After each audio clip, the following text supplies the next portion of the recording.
welcome into Underclassmen. The season is over. The season that was Joe Burrow's dramatic, most decorated season in college football history is now in the rearview mirror. We are looking ahead to 2020, taking a few memories with us from 2019. As always, I'm Cam Mellor, joined by Ben Brown. Ben, what did you think of the National Championship game? I mean, it was all right. I don't think it quite lived up, at least to the dramatic finish or anything that we were hoping for and expecting at that point. But obviously, we saw a lot of NFL level talent on the field. There were some controversial calls, like you called on our last week's podcast. Basically, James Klasky getting booted for a targeting call. That was probably, definitely the right decision. There was a few other controversial calls, but overall, it was a pretty good game. It definitely didn't break the way that we hoped for or intended, unfortunately, with Clemson failing to move the ball in any sort of productive manner and able to keep pace with LSU. So that was a little bit of a letdown, but other than that, I thought it was a quality game. I'm excited to kind of dive into some of the insights that we gleaned from the matchup, and then, look forward to 2020 here, because it's going to be coming quicker than we think already. So super unique way to look at the game, too. There was moments in time that you could see Dabo Swinney's head coaching ability shining. But then also, I think an underrated coach this year is Ed Orgeron. I mean, this guy went in, and Burrow said it. He goes, they had a great game plan to confuse us, stop us early. Halftime adjustments were made by Coach O, by Joe Brady, now with the Carolina Panthers, of course. But they made the adjustments. They flipped the script, and in the second half, after they closed the gap to 3, I mean, it was over. You could clearly see the better team rose to the top. There was zero letdown from Joe Burrow in this game, zero letdown from Burrow any game this season. It is unlike any season we have ever seen. You cap it with a 15-0 record, a SEC title, more passing touchdowns than anybody else in history. I mean, obviously, I know it's a little different from the early 2000s, even late 90s, when Case Keenum, Colt Brennan, Timmy Chang, and all those run and gun run and shoot, air raid offenses were just throwing 90% of the time. Still, 15 games will help get you to break those records previously. But still, this season that Burrow had it's the best college football season we've ever seen. It's basically the pinnacle of college football season that we've seen from an individual player. And, of course, that was definitely enough to win the national championship in 2019, which was great to see. I think Clemson potentially had a little bit deeper of a team, but I think we potentially underestimated how good that LSU secondary really is, with both Derek Stingley and Christian Fulton playing, pretty well. I think, it seemed they definitely avoided throwing to Stingley's side of the football. He had only 6 targets, 1 allowed reception in the national championship game. So he was outstanding. Of course, LSU does get some returning players, but they definitely have a void to fill with Joe Burrow. And now, Joe Brady moving on to the NFL. So we'll see, kind of where LSU is going to sit here coming up in 2020. But for now, I think they can enjoy this national championship game that, was kind of a showcase of their talents. There was, we touched on it a little bit, but there were, of course, some turning points in the game. I think you said LSU definitely rolled in the second half. The big spot for me, of course, I think probably on a lot of people's mind was the 3rd and 19 defensive pass interference call, kind of going into the end of the second quarter there.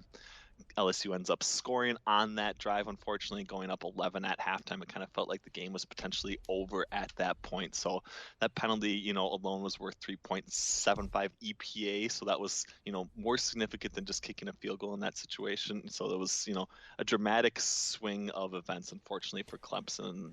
They ended up stopping LSU coming out of the half and getting the touchdown to cut it back to 4, but at that point it still kind of felt like the game was over, and unfortunately it was for the Tigers at that point. Kind of crazy, actually, when you look at it. This team went 15-0. They had a couple of breaks here and there during the season. The Auburn game had a couple of lucky snaps, lucky bounces, but I mean they were never not the better team.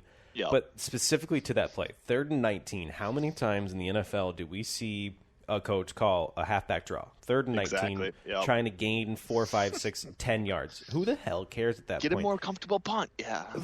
Forget that. That's the stupidest logic. I think that before the NFL and before regular football needs to understand that running backs are obsolete. You can find one off the street. It doesn't matter. It's not that important. I think we need to grasp the fact that 3rd and 19, your chances of breaking a 20-yard run on a halfback draw are significantly less than throwing up a Hail Mary, so to speak, and getting a pass interference, getting a lucky bounce to a receiver, because pass interferences are automatic first downs.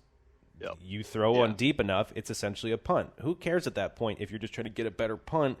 Don't go out there and run a halfback draw. What are you, crazy? I think that's the logic that I think needs to get away from coaches before we then really truly get into the aspect of, a better passing game is much better than a good running game. I think that's where we start. That's where we go forward. Yeah, definitely. I think we've done a few research pieces and things like that related to penalties, of course, on the offense side of the football, where penalties are most likely generated from. Of course, when you're running the football, you're going to see offensive holding a significant majority of the time that a flag is thrown. When you're passing the ball, of course, you're going to see that defensive pass interference. That all comes into play for the fact of why, passing is significantly king as opposed to running the football. And, this game showed, a little bit more towards that avenue as well. Of course, we have Travis Etienne, one of the highest graded running backs in 2019, one of the best draft prospects from the running back position, as well as highly rated. He had a great game, to be honest with you. I think he had right around an 80.9 rushing grade in the national championship. He forced 5.2 yards per carry. He had 5 forced missed tackles. But if you look back at that game, he really didn't seem all that relevant, or he scored a touchdown or whatever. He had 15 carries, 78 yards, 49 coming after contact, but he didn't really have a big influence on the game. It seemed like, no matter what they did on first down, handing the ball off to him, it was still going to be Trevor Lawrence needing to make one of these tight window or closing window type of throws, and it just unfortunately was not happening for him in this national championship game. So it goes back to that discussion of passing versus rushing, but it doesn't really seem like at all like Clemson's rushing attack really mattered, even if it graded out pretty well here in this matchup. And ETN still did not eclipse 16 or set more than 16 carries in a game this season. Yep. That's good for them going forward. I think Dabo's obviously got a grip on, what they need to do. They need to do to win. You have Lawrence coming back next year. Should be the odds-on favorite to win the Heisman. Him and Justin Fields, at least. We can get into that.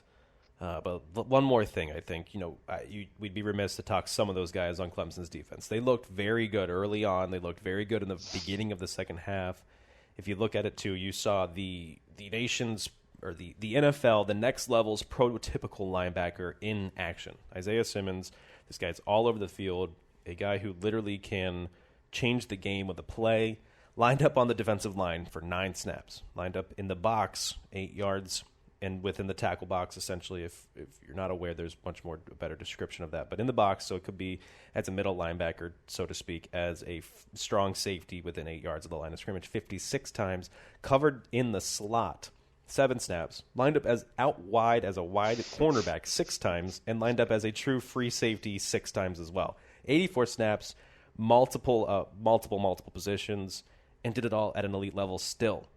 Yep. They didn't get the win, but Isaiah Simmons truly is the most versatile player in college football this season, or was. It's over. Damn it.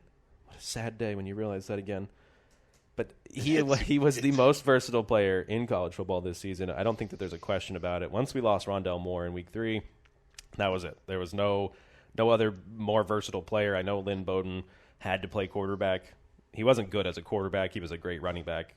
I don't think that makes him the most versatile player. Just because he was forced to play a position for his offense and was good running the ball, he was a terrible passer. So that doesn't make him the most and best versatile player in football. It is Isaiah Simmons, hands down, in my opinion. The guy changed games multiple times for Clemson this season. He was a force. He had a great game, multiple pressures, multiple plays on the ball in the back end too. So I think we'll see him as a star at the next level. It depends on where he goes, I think, whether we see him right away. But this is a guy who is NFL ready, and he showed it in this game as well. Yeah, definitely. I think he did grade out quite well in that game. I think you kind of touched on an interesting point too, in regards more to prototypical NFL players. I think one thing that kind of at least jumped out to me in this national championship game, we of course expected T. Higgins to kind of have potentially a coming out performance, maybe improve his draft stock. He's one of those players who kind of looks the part of what the NFL actually covets in a wide receiver. He's 6'4". He's a little light. I think he's right around 190 pounds or something like that. But he really didn't have that showcase game. He wasn't really able to create separation. Of course, Trevor Lawrence really struggled both throwing into a tight window. I think he was 1 of 10 on throws into a tight window. He did have his one big time throw was the completion. I think he was 5 of 19 on throws into a tight closing, or the receiver had a step of separation. So those were the types of things that really didn't seemed like they went Clemson's way. T. Higgins really wasn't able to create the separation that a guy, more along the lines of what Jamar Chase is capable of doing. I think Joe Burrow, was hitting Jamar Chase consistently with a step of separation, 30 to 40 yards downfield. I think if Jamar Chase didn't drop, that one touchdown, he would have been sitting at 3 touchdowns and had this, incredible almost 240, 250 yard performance. He did get over the 200-yard mark. I think he was over 101 yards after the catch as well. So he's a little bit short of, these wide receiver types. He looks more like, a cross between this Percy Harvin or Tyreek Hill type of situation. So it's interesting to see the direction of where passing offenses and what they look for in wide receivers is going to change here coming up. Of course, the New England Patriots have kind of showcased their, short slot receivers who are capable of making that quick, sudden burst and actually able to create a little bit of separation for the quarterback. And it could be interesting to see, this continue to carry forward and actually see some more of these more, shorter guys who are able to create separation downfield actually get a much better chance showcasing their ability at the NFL level, as opposed to the guys who are, potentially winning some of these contested catch situations, which unfortunately isn't necessarily stable or predictive, or, a situation where you might get offensive pass interference called on you instead. So that's just, one of the key things that kind of jumped out to me was the inability of the Clemson Tigers wide receivers to create separation, and how much Jamar Chase was actually able to win downfield in that same category. So it's interesting because the cornerback who forced the most tight window throws this year is Derek Stingley. So yep. No surprise that this happens again. Lawrence clearly missed on several of them. Probably one of his most. I'm not looking at the data. I'm just after watching all of his games this year and watching this one, had to be one of his more inaccurate games, sporadic games in terms of throwing the ball and placement. So. Super, super interesting. You could dive in too much. It's already well after it. So let's shift. Let's go to 2020. We're talked about a couple of guys who should be the odds-on favorites. Clemson, look, as awesome as it's going to be, it's likely going to be the same boring 5 teams back at the top again. We could spend a little bit of time on here. Do we have any statistical advantage looking forward to who we think will be the top dogs, the top 4 or 5 teams this year? Or is it just going to be, again, those 4 or 5 boring teams again at the top? I definitely think Clemson's going to be the clear number 1. I think right now they're sitting at plus 200 to win the FBS championship game. So locking up any sort of significant money to bet on them doesn't really seem like a good proposition. I think if you were going to, potentially lay down money, or were, wagering on credit, something like that, there are potentially some knife throws, I guess, or certain situations that you could potentially take a shot on. LSU, of course, wasn't sitting anywhere close to the top 5 or maybe even 10 teams here at the beginning of 2019. So it definitely happens. I don't know how much LSU was, a once in a generation type of team or something, with both the meteoric rise of Joe Burrow, the Joe Brady situation, all of those things kind of coming to a head and creating this sort of perfect storm for them. But I think Clemson is the clear number 1. I do think Ohio State's the clear number 2.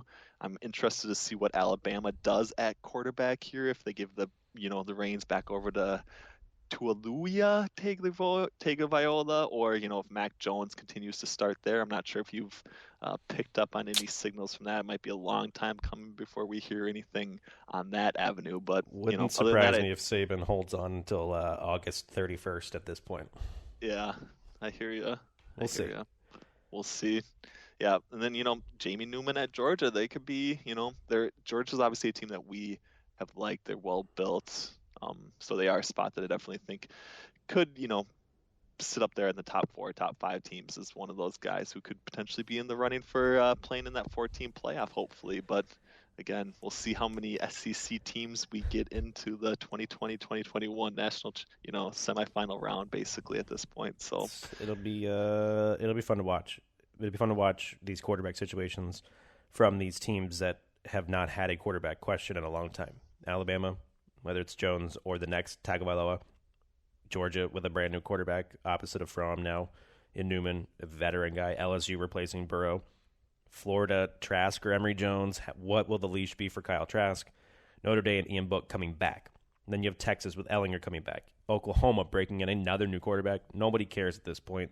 We know that offense will be friendly to a quarterback. Texas A&M, Kellen Mond. Is he back? No. Maybe? Don't know. I think we're still waiting for decisions. USC, though, this is my team. This is my team going into 2020. This is the team that returns 92% of their snaps on defense. This is a team that if Tyler Vaughns does not declare, I don't think he is declaring for the draft, returns 77% of their targeted passes. They have Brew McCoy, bunch of other younger guys who finally will get to show their ability. Slovis is the man at quarterback. JT Daniels, yes, he got a Trojan tattoo on his calf. I think he needs to transfer to Troy because Slovis is the man. Yeah, if you didn't see it, JT Daniels got a Trojan and the Coliseum tattoo on his calf this year, and so really kind of pigeonholing him to be able to transfer to either Troy or go the FCS route and go to Arkansas Pine Bluff if you're looking for other mascots or teams that are the Trojans. So this team, though, this USC team, I think year 2 of Graham Harrell's air raid offense, Clay Helton will be essentially coaching for his job again. They need to not only win the Pac-12, but I think this is a team that is built, unless they go up against Washington, who has notoriously been incredible at stopping the air raid offense. This USC team will be built to win it all this coming year. This will be the year to do so. Talented guys across the board, a bunch of returning guys, Helton fighting for his job as the head coach, and a defense that was very underrated this past season. I think that USC is the best of the long shots, so to speak, in that next tier down from those SEC teams. Yeah, that is very interesting. I do really like what you had to say. My only, not really, I guess, a concern, but more of a question is, I think there's a little bit more of an uncertainty as far as what direction they do go at quarterback. I think JT Daniels is staying. He is to compete. He has to. He's got a Trojan tattoo. He has to. He's not going anywhere now. You are right. I didn't even know that. I didn't even know that tidbit of information. So that is key. He is definitely staying in my boat at that point. So look, once Caleb Barker graduates and leaves Troy, then the spot will be open. You can transfer to Troy. It'll be okay, JT. But Slovis needs to be the man going forward, in my opinion. And Slovis, that jumped out to me right away too. He was sitting right around 7th, 8th in Heisman Trophy odds at this point heading into 2020. So obviously the market is pretty high on him as well. He is capable of putting up significant offensive production, gaudy numbers that obviously play into some of those Heisman Trophy votes with the air raid offense. So that is it is a very good angle. I do actually really like that analysis at that point, because I do think like you said, they have a lot of defensive snaps returning as well. So I think them and Washington with Jacob Eason are definitely going to be the clear front runners in the Pac-12 here as we kick off 2020 So USC schedule, I will say, if a schedule scares anybody, Oregon's is incredibly difficult with North Dakota State, Ohio State, and then Hawaii coming to town 3 games in a row. USC's schedule, though, Alabama, they get in the kickoff game in Arlington. You open with Alabama, but if they have quarterback questions, and that's your chance, you just score more points than them. Don't worry about, you just got to score. Just go score points. That air raid offense, we'll see. Alabama was unable to stop the passing attack from Burrow this year, but then they get New Mexico, then they get Notre Dame at home, then they have a rough schedule of at Arizona, at Oregon, at Stanford. These are, and then they do get Washington at home. They got to determine that order, I think. But other than that, it should be set here. But yeah, there's those 3 games in general, because I think Stanford will always give them fits. Arizona has Grant Gunnell at quarterback. I really like him at quarterback. Honestly, those Arizona teams, if you're going to buy a team to win the Pac-12, pick one of those Arizona teams, because they're going to not get a lot of love until about August, I think, in my opinion, once these reports of camp and the quarterback's looking great. I think Arizona may be the team out there that kind of surprises people this season. So that's a story for a different day. USC, I still like them. I still like what they're able to do. They get their most difficult games sort of, they get that Alabama game early, obviously. And then the rest of the order will follow. God, the Pac-12 just beats up on themselves, though. Exactly. That is the problem. It's incredible. I mean, 3 non-conference and always 9 conference games, essentially, for all the Pac-12 schools. It's just, you almost feel bad. Yeah, in some ways you feel bad. But yeah, USC does have a brutal non-conference schedule. That's one I was not expecting to see when I first looked up at their 2020 schedule here. So that is, but I do really like what you have to say. Of course, then they have kind of that early season pedigree of significant wins. I think those, obviously if they can get by Alabama, if they can hold off against Notre Dame, they're obviously going to be sitting quite high heading into their Pac-12 schedule. So that is a good spot where even if they maybe have one of those slip-ups similar to what potentially happened this year, they could still squeeze into that national championship bracket at that Oregon point was so close. Oregon was very close. They lose to Auburn first game week 1 in this same kickoff classic game. And Yep. I was wrong about that start. Notre Dame is actually their last game of the year. That's their November. Okay. That's their Thanksgiving Day game. Gotcha. So they get the meat of their Pac-12 schedule early, considering they'll start in week 3 or 4, I guess, because they have New Mexico and Alabama week 1 and 2. So wow. Good luck, I guess, USC. Looking at their schedule's got to be tough. But again, if you're going to pick a team just based on returning players, returning important players, if you start there with Slovis, I think.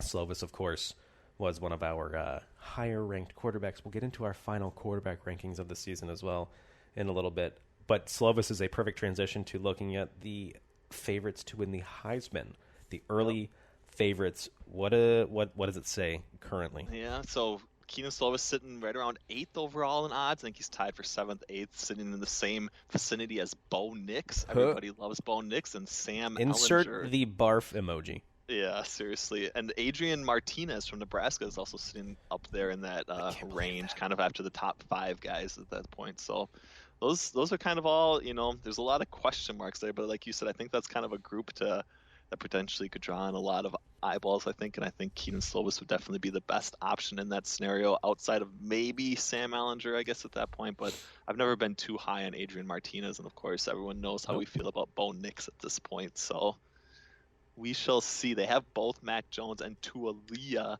on for Alabama as well in these odds. And Bryce Young, the 5-star dual threat quarterback who's never even been on campus yet. So Yep. And Brock Purdy's sitting down there at plus 10,000. Take it. Buy it. Look, if Kevin from The Office said, if anybody ever gives you 10,000 to 1 odds, you gotta take it. So, of course, I have a little bit of homerism. One other question I had: Tanner Morgan sitting at plus 6,000. Looks like he's, what is he, in like the 30th, right around the 30th range or something like that? Maybe closer to 25th. If you give it to one of the nicest people in the world, it's Tanner Morgan. I actually had lunch with him this week. Did you really? Had lunch with Tanner Morgan and his father, Ted. Thank you for lunch again, the Morgan family. They're from Northern Kentucky, from Ryle High School, Boone County, represent. It was a lot of fun. Got to show them around the PFF offices, got to kind of take them around, and we went and we did there was a workout here and there that we were part of, and it was a lot of fun. Got to hang out with them, meet his old high school coach as well from Ryle High School. His dad was a defensive coordinator, met the offensive coordinator as well. So kind of they're Northern Kentucky royalty, but all in all, it was probably one of the more enjoyable lunches I've ever had in my entire life. So it wasn't Skyline Chili, was it? Hell no. I'm gonna pull out my grandfather's joke here that I went to Skyline twice, my first and my last. Never again will I go. I've only actually gone once, and I will not be eating Skyline Chili again ever in my life. So that being said, yes, a lot of fun. Tanner Morgan, he's the owner of the highest graded game from a Power 5 quarterback against a Power 5 defense this past season, and it's not even the game that you would think. It's not the Purdue game in which he was 22 of 23 for 400 yards and 4 touchdowns. It was actually his Penn State game in that marquee matchup where he averaged almost 11 yards downfield per throw, threw 65% of his targets past the first down sticks, and only like 20 of 22 or something? Yeah, 20 of 22, 359 and 3 scores. Yeah, I mean, the dude just the perfect game at that point. Had 2 games that were just basically perfect. Of course, though, if you look at that list, yes, Tanner Morgan had number 1. Joe Burrow had 4 of the top 9. Yeah. So, which sounds about right at this point. So, yeah, naturally. Obviously, there's a hole to fill in. There's a big significant vacuum, and we'll see who actually is able to fill it. But yeah, if I was taking long shot bets right now on credit, I would be laying a little cheddar down on Brock Purdy and potentially Tanner Morgan, even though they would definitely have to get by Ohio State in order to actually be a significant player in the national championship discussion. And I'm not sure if they will be able to do that this year again. So they do return everybody on their offensive line. I will say that. Everybody returns, but you're replacing Kamal Martin. You're replacing Carter Coughlin, Antoine Winfield. Cornerbacks are back, I believe, for the most part. So that's also interesting, important there too. So a lot to unfold, a lot to kind of unpack this year. If you want to know a player, a dark horse player, this is not a Heisman Trophy winner by any stretch of the imagination. He plays for UAB, but Bronte Harris, cornerback, suffered a devastating injury right before the season. He was our preseason pick for their conference defensive player of the year. Goes out with injury, obviously, doesn't play it down. So Talked with him as well this week, and he said he was devastated, and he's just more anxious to get back on the field. This guy was locked down. I mean, he has allowed a career passer rating of 42.9 and never graded with a non-elite coverage grade. So a guy who we missed in college football this past year is back this fall. Hopefully stays healthy. So Mr. Harris at UAB, that's a guy to go watch. Love the Blazers. I love it. The Blazers. There it is, though. But so we got Heisman odds, we got national championship odds. Let's set the tone here, reset. Let's look back one last time on the 2019 college football season. Last time in 2020, we'll look back. Let's talk about the highest graded players at every position. We'll just touch on them briefly here, kind of give you the PFF grade for each of these guys as well, and sort of how we get to these grades. It's every player on every play of every game. It's on a sliding scale of -2 to +2 in 0.5 increments, et cetera, et cetera. There's a lot of articles on our website about how we grade players on every play. That being said, all those grades are accumulated for an entire year, and then they're normalized against each other to form this 0 to 100 grade that is easier to digest. It's not necessarily the A, B, C grading system that you remember from school. An 85 and up is elite. That some people see an 85 and they're like, oh, a B doesn't win a national championship. A B is an 85 and 0 is elite. Sorry, so get the A, B thing out of your head. They're normalized against one another. So when you see Joe Burrow as the highest graded quarterback at a 94.9, then you understand that Jalen Hurts is second at 91.6. When you're comparing those two, that massive 3.3 grade point gap is unbelievable. It's unheard of. You see it with our color scheme. You see how much darker the blue is for Joe Burrow. If you literally just want to look at colors and not even numbers, you see how much better he was than everybody else. The grades really show it. I don't think we've seen a gap that big. Even Baker Mayfield, even Kyler Murray, even our years going back and looking at Russell Wilson's awesome years as well. There's not been a quarterback that we've seen. Even if you go back to as far back on our NFL grades, nobody, even Aaron Rodgers' dramatic season where he was the best quarterback probably we have ever seen at the NFL level, Mahomes MVP. I mean, none of these seasons kind of compared to Joe Burrow. Yep, it was unheard of for what he actually did at the college football level. I did like what Mike Renner kind of comped him to. I don't think there's been a quarterback prospect that's come out since basically Andrew Luck, which was kind of the name that I had in my head for, the majority of the season as far as a comparison for Joe Burrow and what he's kind of been able to achieve in 2019. So he's definitely clearly separated himself, and it's going to be very interesting to see what he is capable of doing at the NFL level. So the Cincinnati Bengals, I think, are officially on the clock, and I think he will not be waiting too long to figure out where he is headed here coming up in the NFL draft. So it should be interesting for Burrow, at least, to say. If I had to pick a pro comp, yes, I love the idea of saying he's the best quarterback prospect since Andy Luck. I love it. I love that. However, if I had to pick a quarterback that Joe Burrow reminds me of, and I talked to my man Andy Phillips as well about this, it's Tony Romo. Tony, that's an interesting but a much better Tony Romo, like a Hall of Fame version of Tony Romo. Because when Tony Romo was on, Tony Romo was awesome. I mean, this guy is an incredible athlete. Tony Romo, that is. When you're as good of a tennis player and golfer as you are a starting NFL quarterback, that's insane. But I think the way that Romo maneuvered the pocket, if you look at his best games, that's Burrow. Burrow's floor is Tony Romo's best season, but they're very comparable skill set. Burrow's probably got a better arm, but the IQ, the maneuverability of the pocket, the underrated athleticism and speed that they both possessed, I think that it's a very interesting, from an athletic standpoint, I think that's a very interesting comp in my opinion. Yeah, definitely. I can see it. I actually would have never gone that route initially, but I can definitely see it just looking back, replaying some of the memories of what Tony Romo was actually able to do. I do at least the pocket awareness, the ability to actually step up or navigate away from pressure, I think is very reminiscent of what Tony Romo was able to do at the NFL level. So I definitely agree with that comparison. I don't think Joe Burrow necessarily compares to what Andrew Luck was able to do, but I do think, at least from a quarterback prospect hype level, I do think that those are probably a similar comparison. Yeah, when there was no question, there was no drama when Luck was going to go number one. I mean, everybody knew Andrew Luck was number one. I mean, if halfway through the year before, basically, or something. Exactly. But if you don't know that Burrow's number one here, it's kind of crazy, uncharted territory, in my opinion. Yeah, I agree. Do you listen to trade offers though if you're the Bengals and you're not sold on Burrow and you want Trevor Lawrence or somebody else? What do you do? Tank 2 years in a row? Or something? I don't think that's moved down to 4. I saw that and it was do you listen to the Carolina Panthers if they come with an offer and say we'll give you our next 2 first-round picks and Cam Newton? Do you bother with that, or do you just say, "Hey, I'm Burrow"? I mean, I guess that's the intrigue that will draw from here to the end of April. Yeah, I don't think they will. I don't see how they do. It's just not right to pass on what would essentially be a franchise quarterback or what everyone assumes to be a franchise quarterback. Obviously, things could occur where it's not going to work out, but there's not too many draft picks. There's just an unknown with relation to getting back draft picks where you're actually going to fall in the draft order, which is kind of one unknown. And then I don't really love, getting back a guy like Cam Newton, I guess, at that point, because Cam Newton's, can play quality football, but I don't think he's necessarily like a franchise changer or a person that's going to turn around your franchise like a guy like Joe Burrow could do at this point. Newton was every bit of that, not anymore. Yeah, and I do think, there is a discussion to be had, at least for who you would prefer for, Trevor Lawrence or Joe Burrow if you were going to wait another year and kind of load up on some more picks or something like that. But I do think that this national championship game kind of highlight, at least right now, who probably that better quarterback was. And I do think it was Joe Burrow at this point. I'm not saying that Trevor Lawrence won't have a better long-term NFL career or, do the sorts of things that Joe Burrow was able to do this year in college football next year, but I do think right now, if I was choosing between the two, I would definitely side with Joe Burrow after his performance in the national championship game. Zero letdown. I would definitely take him. Yeah.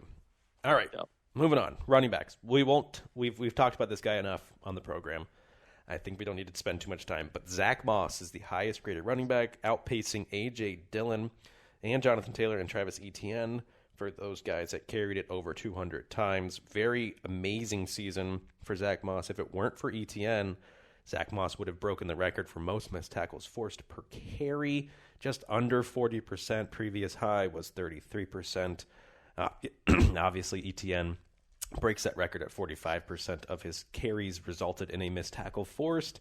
David Montgomery, the previous record holder, at 33%. Just dramatically good seasons this year from some running backs that kind of made their offensive go, but we saw it not necessarily pan out in the moments that it mattered most. Utah does not get the win against Texas. They do not get the win against Oregon in the Pac-12 title game, and then their bowl game, if you flip that around. So, interesting games, interesting seasons for these guys. Highs and lows. Zach Moss was every bit of an incredible athlete, though, this year, and I think he'll make a franchise happy for those fans that like running backs being drafted.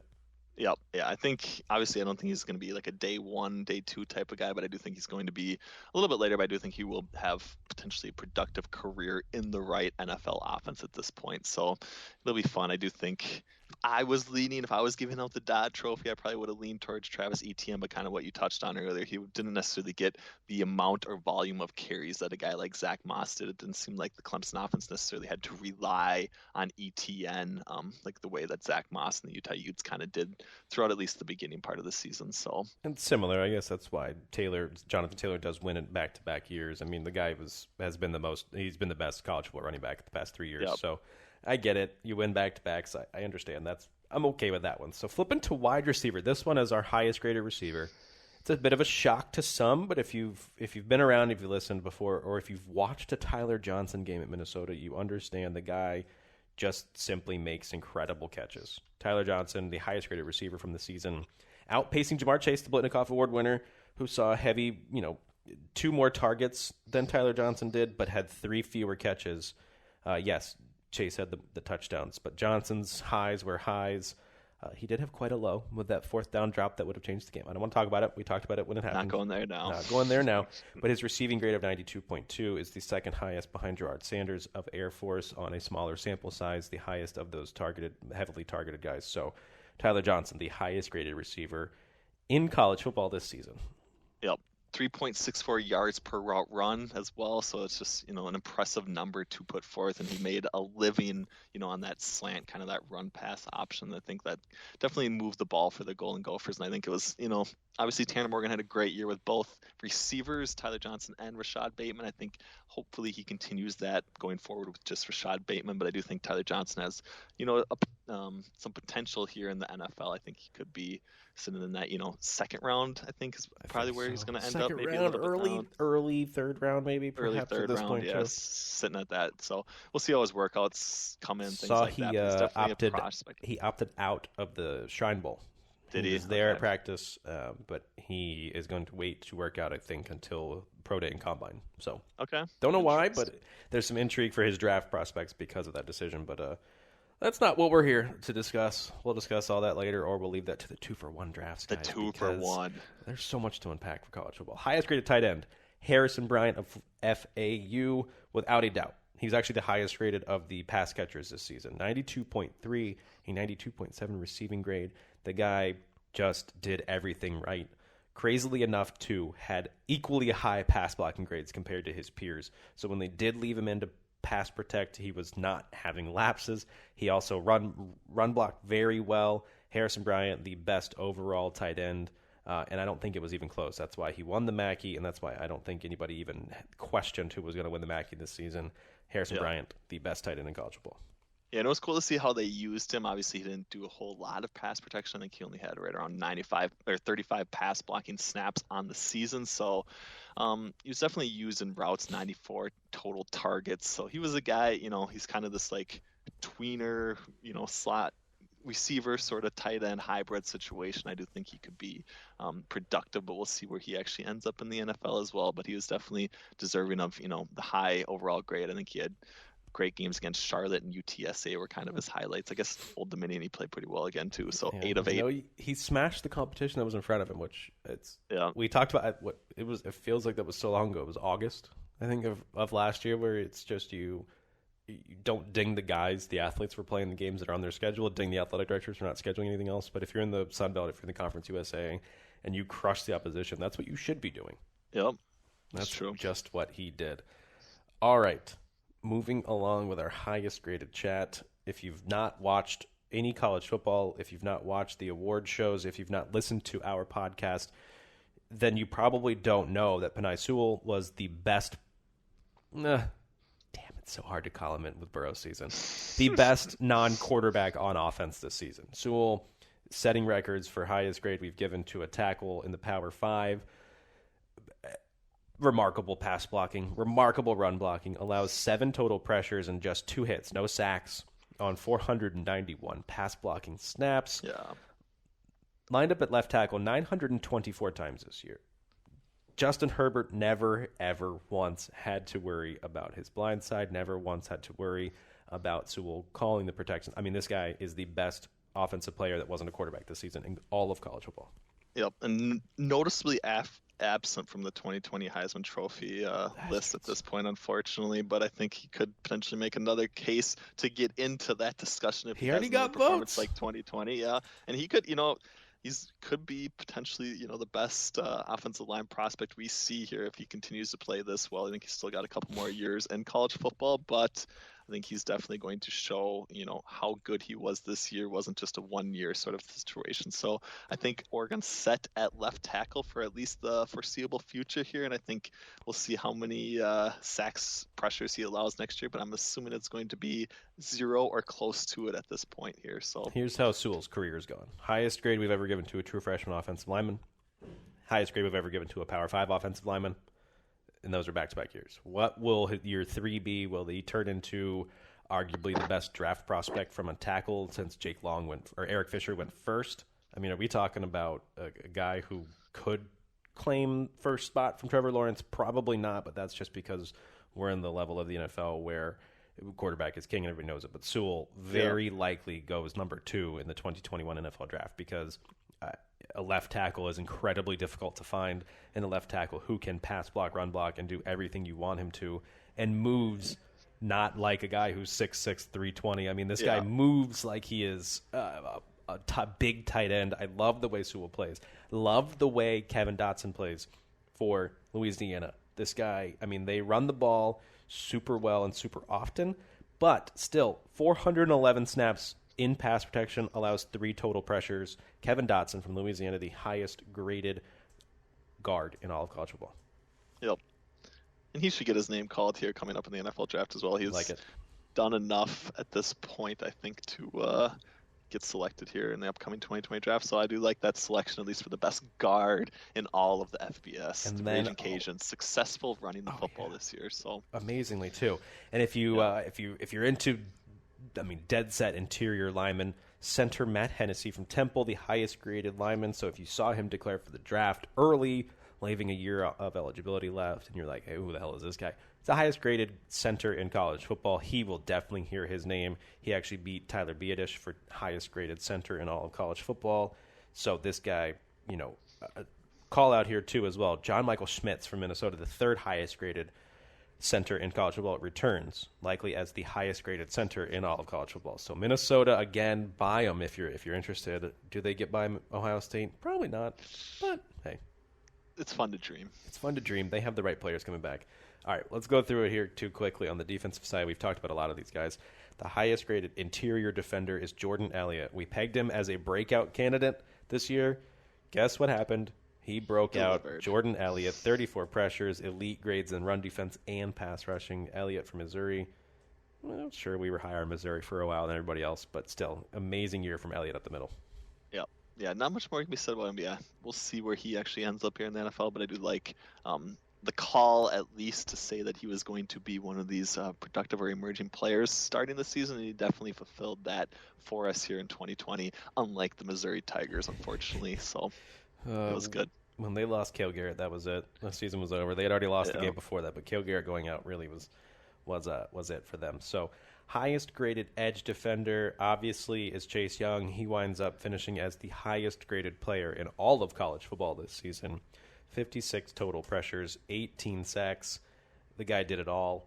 The highest grade we've ever given for overall of a defensive lineman and pass rushing grade from an edge defender. So this guy, just an absolute monster to try to block, change game plans. Chase Young, will hear his name called just after Joe Burrow, I believe. Right after Joe Burrow, right where he belongs. So, yeah, he definitely, of course, needs no introduction. Not a surprise, the best edge defender in all of college football. And it was interesting to see, the separation between Joe Burrow and the next best quarterback. I think Chase Young has also accomplished that for those edge defenders as well. It wasn't really a question of who was going to get that highest grade overall in 2020. So definitely will make a team very excited coming up here in the 2020 draft. So it'll be good.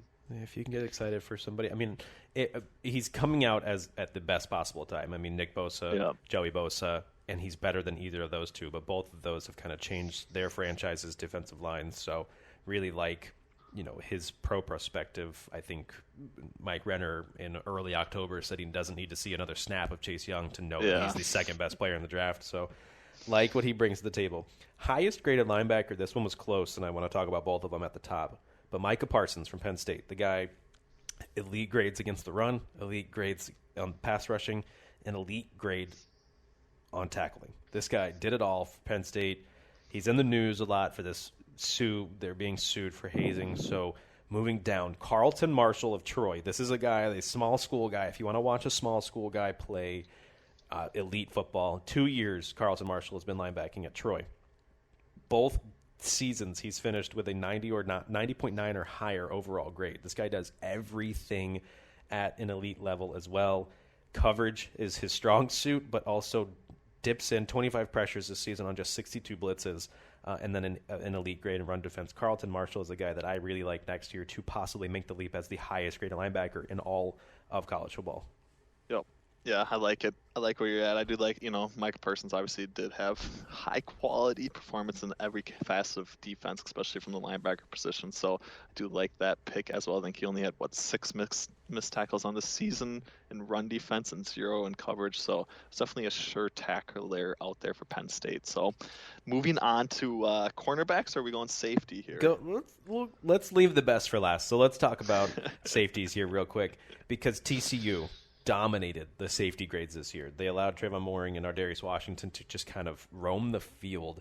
They didn't allow them to do much more other than just drop back in coverage, but it worked for them. Washington, the better one in coverage in terms of limiting passes, caught his way, but Mooring just absolutely stagnant if you tried to throw his way. And even if you didn't, the guy broke up passes that were not targeted to him more often than he did not. These guys did not allow a catch longer than 47 yards. They did not miss many tackles. These guys were just, the back end was solid for TCU this year. Could have used a little bit better quarterback play. Could have used a little bit better defensive line and linebacking, because that defense actually should have won them some games this year.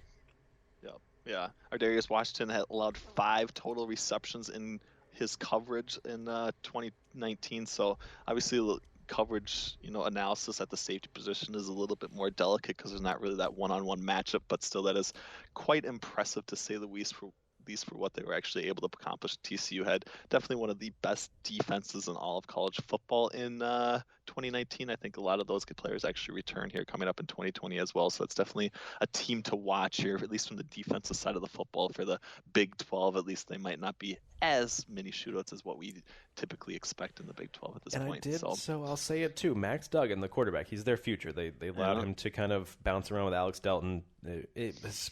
Go in with Duggan as the quarterback this year, not have any questions with Delton gone. This is a guy who suffered a lot of drops in the 0 to 9, the short area of the field, 0 to 9 yards past the line of scrimmage. A lot of drops. He had so there was also 9 of our big time throws. So it's very difficult, obviously, to get a big time throw in that short area of the field. 9 quarterbacks did it. Duggan was one of those quarterbacks. So he took what defenses gave him. He forced some balls, but he really showcased a lot in terms of that. He grasped the offense. So this year, if he makes a leap, get him to that intermediate level of the field. Don't have him looking over his shoulder about whether Delton's going to come in or not, or whether he's going to get pulled. Give him the reins. Let him go. Gary Patterson, you heard it here.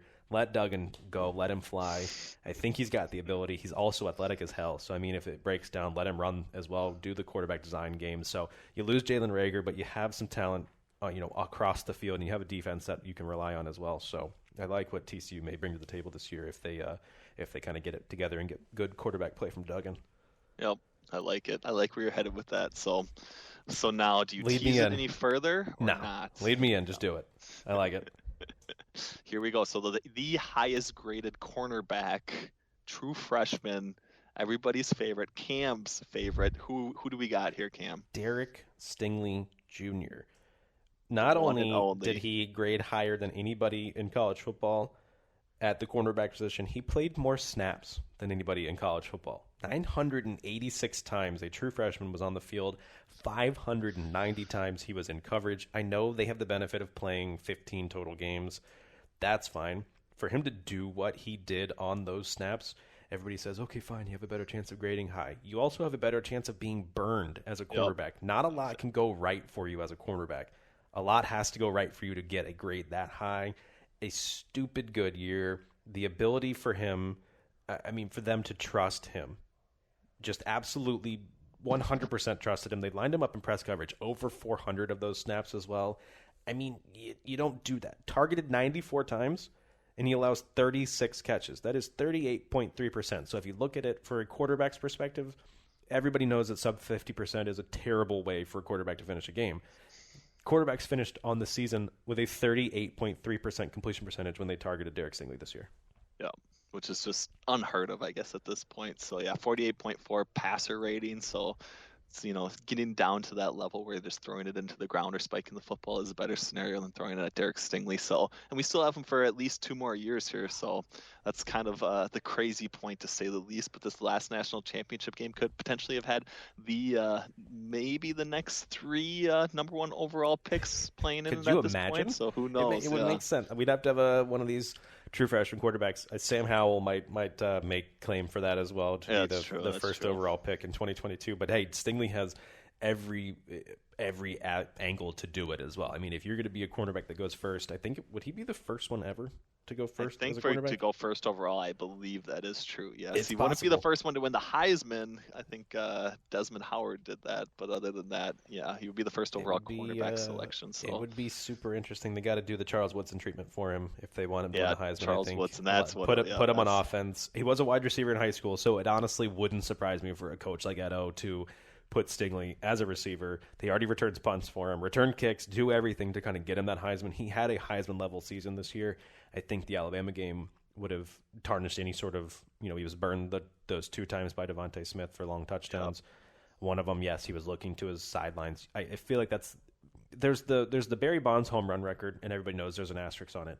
There's the Devontae Smith game, and I feel like if you don't say, yes, he was looking at the coaching staff who was giving him orders on a play that Devontae Smith ran right by him. I feel like you have to say that when you talk about Stingley, because he did allow a lot of yards. He allowed an 85-yard touchdown to Smith. That was that play.